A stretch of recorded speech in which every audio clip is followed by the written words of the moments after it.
Hello friends, कैसे हैं आप सब। आज हम पढ़ेंगे ए न्यू रिलीजियन का comprehension check 1। Comprehension check 1, check 2, check 3, check 4 है।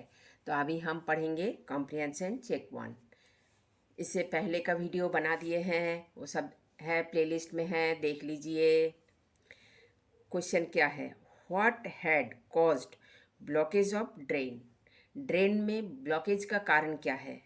ना polythene bags and styrofoam cups debris caused blockage of drain। Polythene bags और स्टाइरोफोम का कप्स, ये डिबरीज मने मलबे, ये सब भरा हुआ था, ये सब कचरा भरा हुआ था, इसीलिए ड्रेन जो है ब्लॉकेज हो गया था। Why could Sneha not meet Ritu. Sneha Ritu से क्यों नहीं मिल पाई? न Sneha's red and gold racer bicycle was stolen. Sneha का जो रेड लाल रंग का गोल्ड रेसर बाइसिकल था वो चोरी हो गया था।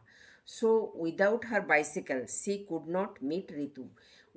साइकिल के बिना वो रितु से नहीं मिलने जा पाई, क्योंकि बहुत देर लगता है, स्कूल जाती है, फिर इतना पीठ में भारी बैग है, इसी कारण वो स्कूल से आके थक जाती है, फिर वो रितु से नहीं मिलने जा पाती है। आप स्टोरी ज़रूर पढ़िएगा, हम आपको बताए हैं, सब स्टोरी बता दिए हैं इसे एकदम से द नेवी फ्रेंड से। सबका अच्छा अच्छा से क्वेश्चन आंसर बना हुआ है और पूरा हिंदी एक्सप्लेनेशन भी बना हुआ है। Who had asked Preksha to participate in the essay competition. किसने कहा था प्रेक्षा को ऐसे कंपटीशन में पार्टिसिपेट करने के लिए? द क्लास टीचर ही बोलेंगे। The class teacher had asked Preksha to participate in the essay competition. The class teacher had asked Preksha to participate in the essay competition. ठीक है। फिर comprehension check 2। What do perfumes contain that harm ozone layer. Perfume में क्या रहता है जो ozone layer में harm पहुंचाता है?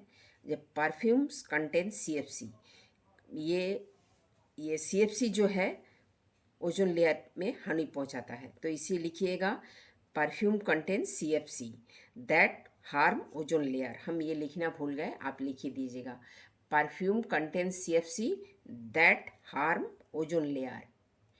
यहाँ से यहाँ तक that THAT that harm HARM harm ozone layer OZONE ozone layer. फिर क्वेश्चन नंबर 2 देखिए।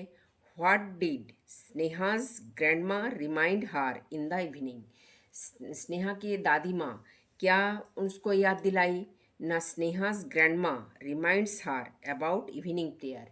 वो शाम को जो प्रेयर करती है, शाम को जो पूजा करती है, जो प्रार्थना करते हैं, उसके लिए याद दिलाई। आप एक बार पूरा देख लीजिए यहाँ से यहाँ तक, फिर हम आपको बताते हैं।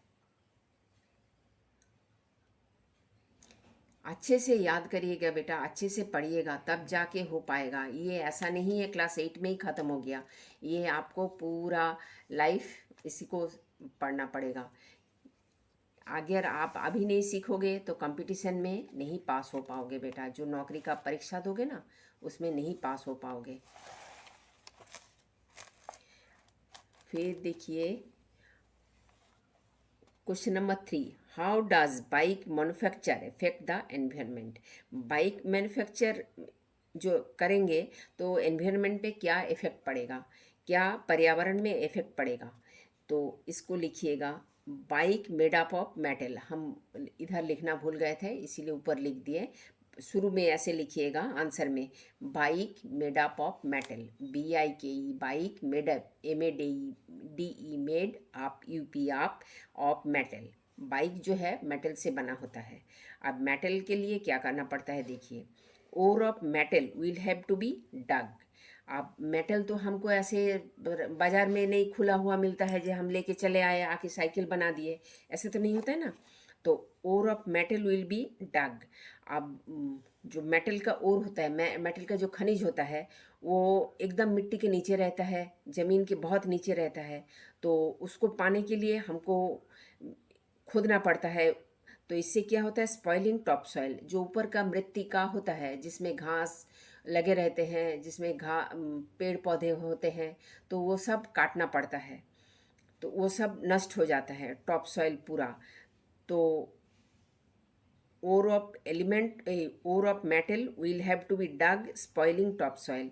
अगर हम मेटल लेने के लिए और खरीदेंगे और खोदेंगे तो स्पॉइलिंग टॉपसॉइल हो जाएगा। फिर अब वो तो और तो मिला, अब और को क्या करेंगे न, और को रिफाइन करने के लिए भी हमको उसको बहुत गर्म करना पड़ेगा, एकदम बहुत ज़्यादा गर्म। तो गर्म करने के लिए क्या ईंधन चाहिए। ईंधन क्या करता है, हम क्या कोयला से उसको गर्म करते हैं, पिघलाते हैं।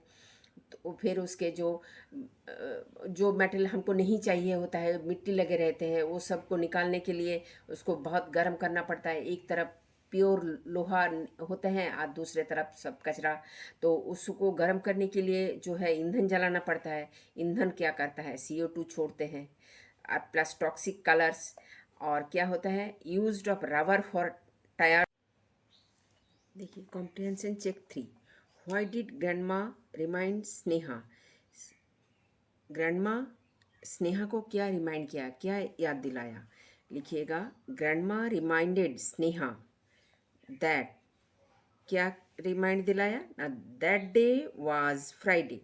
दो बार दैट होगा। दैट डे वाज, वो दिन जो है फ्राइडे था, FRIDAY, Friday. And she had to be fast, और उन्हें उपवास रखना पड़ेगा। लिखिएगा, grandma reminded Sneha that that day was Friday. That day was WAS was Friday, वो शुक्रवार का दिन था। And she had to be fast, और उसको व्रत रखना पड़ेगा, उपवास रखना पड़ेगा। Question number 2, what will happen if religion could be combined with the protection of environment. अगर रिलीजियन को, धर्म के साथ अगर पर्यावरण को जोड़ दिया जाए तो क्या होगा ना। If religion can be combined with the protection of environment then it would be an ideal discipline. तब ये एक सही मायने में अनुशासन होगा।